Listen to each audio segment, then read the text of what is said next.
Rewmi 24 TV. Waaleykum chers compatriotes d'ici et de la diaspora maa ngi leen di nuyu ku ci nekk ci turam ak santam maa ngi tudd docteur Alioune Badara Badji nekk le coordinateur du comité départemental de parrainage au niveau du département de Pikine pour le candidat Bassirou Diomaye Faye.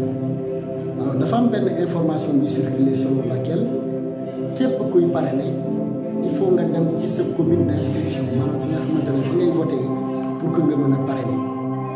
Alors d'emblée ñun dañ leen di wax ni communication boobu moo baax li nga xamante ne moom moo wér mooy fu sénégalais mënti toll fu waay mën a nekk fa nga nekk war nga faa mën a parrainer. À titre d'exemple ñun ñu ngi nekk au niveau de Guinaw Rail Nord mais dafa am parrain boo xamante ne mu ngi jógee Bambey commune de Bambey la inscrire dans la région de Diourbel mais dañoo jël fiche bu bees bind tuuram bind commune d'inscription bi bind Bambey bind région bi Diourbel. Donc ce parrain là il n'a pas besoin de se déplacer jusqu'à Bambey pour que mu mën a parrainer le candidat Bassirou Diomaye Faye. Donc képp ku leen wax ni kuy parrainer il faut nga dem fi nga xamante ne fa nga bindoo jàpp leen ni information boobu du wér. Information bu wér bi mooy fu sénégalais mënta nekk war nga faa mën a parrainer. Beneen exemple bi may jox ci parrain bi Goudomp la jóge dans la région de Sédhiou daf ñoo fekk fii Guinaw Rail ñu jël fiche de parrainage bu bees bind ci la commune d'inscription Goudomp région ñu bind Sédhiou ñu jël parrainage am aussi simple que ça.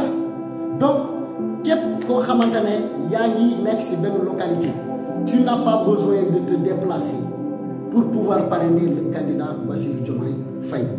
fu waay mën a nekk toog fa xool ñi nga xamante ne ñoom ñoo yore parrainage yi au niveau de ta localité ñu jël le tranquillement sans pour autant se déplacer. Donc information boobu lañ ñëw dinañ ko clarifier.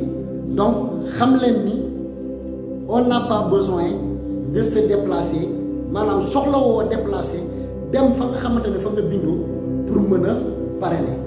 am na tey ku ma waxoon ni sax moom nu mu tuddati région bi Louga la dëkk dafa bëgg a dem pour parrainer ji ñëwaat ma ne ko non on l'a pris dañ ko jël fii Guinaw Rail te parrainage boobu day jàll. Donc c'est pour vous dire que fu waay nekk rek war na faa mën a parrainer. Donc information boobu la ñu bëggoon a jàllale. Vraiment nous remercions tout le monde tout en espérant que les gens comprendront notre message.